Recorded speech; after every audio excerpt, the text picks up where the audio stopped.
We met when we were children. Our families were friends at the time, and they grew up together as well. So throughout our lives, we were pretty much close, and we were always friends. Um, we had no clue that the Lord had a plan for us, had no intention. When I was 13, I had gotten addicted to drugs really bad, and from the time I was 7 up until that point, I used to watch my uncles and my cousins, do drugs, and you could imagine. So I was curious of what that was like. That's pretty much what drove me to become a drug addict, because I seen the effect it took on them, and I was always curious, what is it? What's the big deal? So when I tried it, I got addicted, and that's when it all started. It started with the party, and next thing it was an everyday thing, to where I couldn't live without it. And I used to steal for it. I would rob people and do a lot of bad things for it. So I was about 17 when we got together, and when I met her, I carried a heavy load of a lot of things, drug addiction, and I was also involved in gangs, growing up. It was just a way of life for me, and she was a fairly good girl, so I had to pretty much hide who I was in order for her to be attracted to me, or so we got married, and eventually I couldn't keep it in who I really was. She eventually found out who I was, and then once that happened, she left me. And so from that point on, I pretty much did whatever I could to change and to be the man that she wanted me to be. And at that point, I didn't know the Lord, so I really couldn't say what He wanted for me. All I knew is what I wanted, basically, and that was, my wife and my kids. But before, she took me back, I had a lot of changing to do, and it wasn't easy. It wasn't easy. I continued on with my drug addiction, and it led to incarceration eventually. And then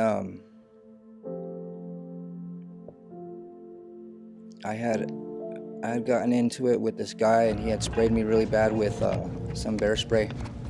It's like mace, but at that point I just felt all the pain, and the Lord was calling me, I felt, at that point. And so from that point on, we had pretty much came to church, and we've been here ever since. And I just realized that the more that I was running away from God, that the more my life was going downhill, and that when He was calling me, the more I would ignore it, the more it would come, and eventually I'd probably end up dead or back in prison. And that's something I didn't want to do. And mentally, it tore me up more than physically. Physical pain will leave, but mental pain will just stay there, and it was hurting really bad. So for about a week, it took me to heal from this. So all these things were happening a week apart. And after that week passed, I said, you know what? I'm okay now. I can go back to my life. I can live without him. Everything's fine now. A week later, believe it or not, me and her got into it again, and it reminded me of my whole past, about everything we've been through, and she threatened to leave me, and the table was completely turned. And you know what? I didn't want to lose her. And I knew that the only one that could help us was Jesus. And you know what? I told her, I said, you know what, this Sunday we're going to go to church. And I said, the Lord's calling me. And at that time, I thought He was just calling me. But that's how it is in the beginning. We think He saves us for us. But in reality, he saves us for everyone else. And so I told her, we're going to go to church this Sunday. So we went to church that Sunday. And that was a little over a year ago. And, we've been here faithfully ever since. Well, we were married at a young age and had our son at a young age. But he was always leaving, the house, and he'd be gone for days. Didn't know where he was, what he was doing. And then when I finally would figure it out, we just fought and fought and fought. So I thought that the best thing was for us to split apart, because it wasn't healthy for our son to watch us fight, and be physical with each other. And so I left him and I divorced him. And it was 5 years that we were apart from each other, and my mind was made up, and I wasn't going to take him back, and I was done. But when he was in prison, for a whole year, just constantly asking me over and over, please, let's try this again, let's do it again. And finally I gave in and I said, okay, try to work through things and do things responsibly. And, and so I told him, you got to show me, prove to me that you're going to be this person I want you to be. And eventually he did. But then when he got out of prison, things turned around, and I had tried drugs when he was in prison one time, and I seen why, because again, my mom also was into drugs, and I was always curious as to why do they do this? And then, with him, I was all, well, why is that so much better than your family and your kids? So when I finally got a taste of it, I seen why. And then when he got out of prison and we got a place together, and I thought to myself, there was one day that he, wanted to get some drugs, and I didn't argue with him. I'd rather him be home doing what he was doing and I knew where he was at than him up and leaving and me not knowing where he's at and me be alone and us fighting. So instead of fighting with him, I joined him. And that just led to me getting addicted to drugs as well. When I was trying to get her back and she wouldn't take me back, no letters were helping. Nothing was helping, no phone calls. I could call her 1,000,000 times in a day and she wasn't budging. So I started praying. I prayed. I said, Lord, I don't really know you, I said, but if you will help me get my wife and my kids back, I said, I'll make a promise to you and I will bring her to you. And I prayed that prayer every day for about 2.5 years, every day. And I stood on that faith, and I really didn't know what it all was about. But you know what? Something was in there that told me, you got to have faith if you want this to happen. And when I got out, she was right there by my side. She came back immediately. And that's when I had told her, I want to go to church, and she wasn't having it. She wasn't ready. That's right. So for about 1.5 years, we kind of ignored it. But that longing for the Lord was still in my heart, and He never took that from me. He just kept it right there where He wanted to use it. And so she didn't want to go. She didn't want to go. So I'm thinking to myself, how am I gonna take her if she don't want to go?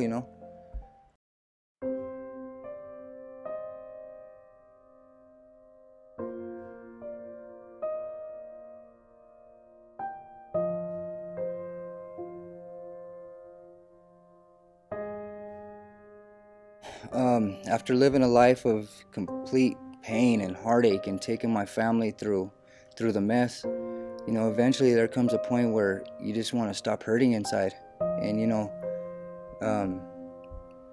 I didn't really know the Lord, so I didn't know how. I was searching for something and I didn't know what. And the Lord, now I know that He had moved us out of the neighborhood where we were and put us into a new home. And we were actually in motels before this house. And slowly we were starting to slow down on the drugs, but we knew we wanted something more at that point. When we got to this house, we had took in 2 dogs. And with those 2 dogs, they both almost died. One got hit by a car and was on life support. And through that, I prayed. That's when I started really praying, because I didn't know what else to do. But I asked God to heal my dog and to let him live. And He did. He healed him, and He let him live. And the next week, my other dog got really sick. He caught parvo disease, and he almost died. And so He saved him. I felt in my heart that the Lord delivered me, but I really didn't quite know Him so well, so I kind of took a little bit of credit for it, and so I thought I would be okay without the Lord. I thought I would be just fine, living my life. You know, I figured, oh, I'm not on drugs, I'm not gang banging no more. What could go wrong, you know?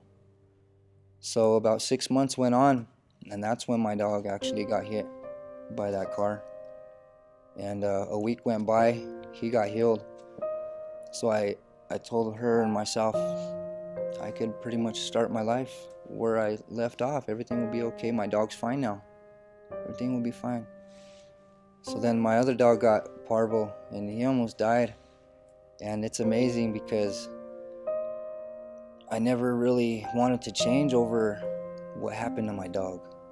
You know, I was always too worried about my life, you know, all the bad stuff, the drugs, the gangs. At that point, I prayed. The Lord healed my dog. And I said, all right, I could go back to my life. I could live the way I want to live. Without the Lord, I'll be fine. In order to carry out His will. And it may sound crazy whether if it's my dog or whatever it is. Even the littlest things, He'll use it, but you have to be sensitive to what He's using in order to let Him be successful at this. So He used my other son's mom, believe it or not. I used to get my youngest son on the weekends only, and his mom used to serve. She was serving the Lord when I got out of prison faithfully, and I seen that in her. I seen how much she changed. I seen how much the Lord changed her, and that made me even want a relationship with the Lord and my spouse, whoever I was going to marry. I wanted that all to connect in one, and she didn't want no part of that. So that made me leave her. I left her for my other son's mom, and I went, and as bad as that sounds, like I said, the Lord will use it. So when I went with her, we were serving the Lord faithfully for about 3 months, but I was still kind of confused at that point. I didn't know what the Lord wanted from me. I didn't know what I was supposed to do. All I knew was that I was serving Him for once in my life, and I knew that if I was serving Him, what could go wrong? Like, how bad could my life be, you know? So I was still kind of hurting from her because I knew how miserable she was for me leaving her, and she didn't really quite understand it, but I had told her why. And I had prayed one night. I said, Lord, I don't know what you want from me. I said, but if you want me to stay where I'm at, serving you with this woman, or if you want me to go back over there, and I don't know what you have on that end, but if you want me to go that way, I need you to let me know. I said, if you want me to stay by myself, without no woman, it's not about a woman really, but, you know, obviously whatever's taking place is for a reason, so I need you to show me. I need something. So right there, you know, the Lord Spirit spoke to me, and that thought came to my mind, that feeling told me, He spoke to me, and He told me, you got to go back to her. You got to go finish what you started. Remember that prayer? He said, well, you better go take care of that for me. So immediately, you know, I think it was the next day, I went back. And she didn't tell me she was praying during the midst of all this. But I told her, I said, you know what, you were praying for me, weren't you? You were praying for us. And she started crying, and she said, you know what, I was. And I said, all right. And she said, I'm ready to go to church now. And man, our flesh is our own worst enemy, because I'll tell you, when she was ready, I fought it. Now the tables turned. I was upset. I was distraught when he left and when he went to his little son's mom. I felt like, what did I do wrong? Where did I go wrong? After all the years I put in our relationship, just to be let go for, you know, instantly. And so I was really depressed. I lost 20 pounds. I wouldn't eat. I couldn't eat. But I had to try to keep myself up and happy for my kids, but only they could see through me too that I was no good. I was so sad. And so I just tried to find that place where I did 10 years ago, the first time I left him. I just kept telling myself, you can get through this. You did it once, you could do it again. You need to do it. quit, feeling sorry for yourself and just do it. But just for some reason I couldn't. And so the whole time when I didn't want to go back to church, I was raised a Catholic. So I always felt like I wasn't worthy enough, to conceive his communion. I never wanted to go and confess my sins to a stranger. That's how I always felt about it. And so even when we were apart, I still didn't want to go to church. But then I told my mom one day, I said, we need to go to church. We need to go to church. I need to start praying. And, she was a little confused about it. She goes, well, you think God's going to send him back to you? I said, I don't know what's going to happen, but I need God. I need somebody in my life. I need guidance, And so as I was praying and praying and crying at night, and then he just called me one day and we talked, and one thing led to another, and we got back together. And so once that happened, I felt whole again, and I was better.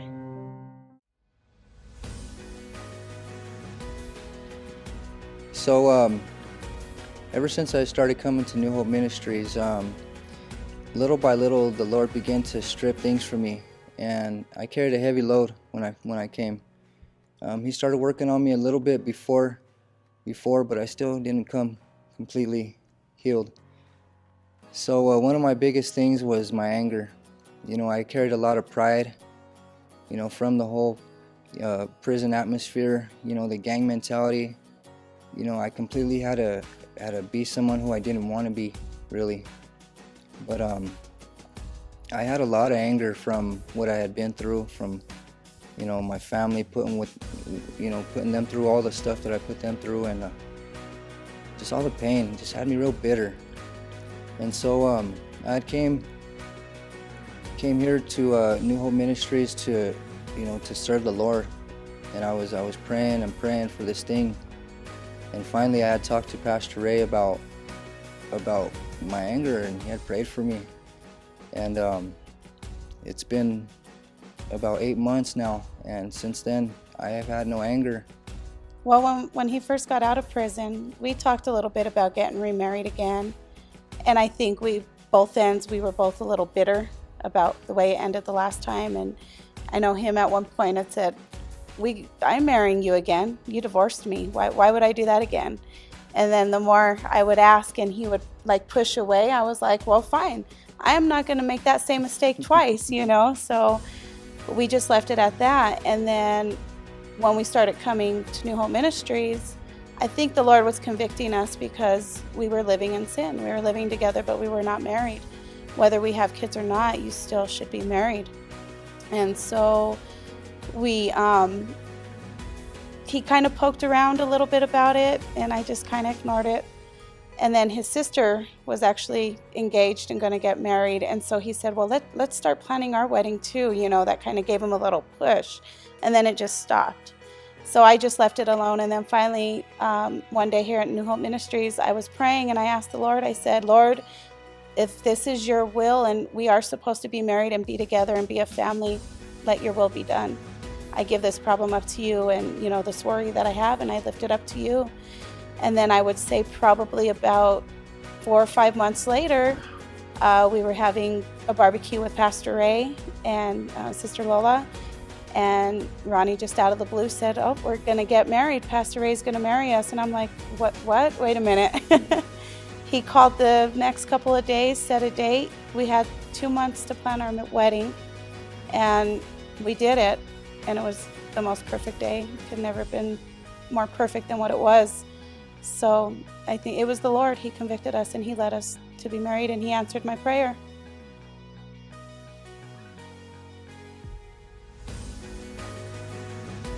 I would just say, with the Lord all things are possible. Nothing, I believe, is possible without him. But you have to have faith. You have to give him your heart and trust in him with everything you have inside, and do not give up, because even though things may not go right today, right now, you can't give up. You can't give up your faith. You gotta keep your eyes focused on him and trust that he's gonna see you through it. And he knows your heart, if anything. So by being faithful and trusting in him all the way, then anything is possible. Anything. And I'm only here right now speaking because of him. So I just want to thank him for my family and for everything he's done for us and given us. I would tell them to give all their problems to the Lord and just have 100% faith in the Lord. They always say follow your heart, and the Lord is in your heart. And I believe that truly, to always follow your heart. And if you truly love that person, don't give up on them. Just have faith and pray for them and pray for yourself, and he will answer your prayers.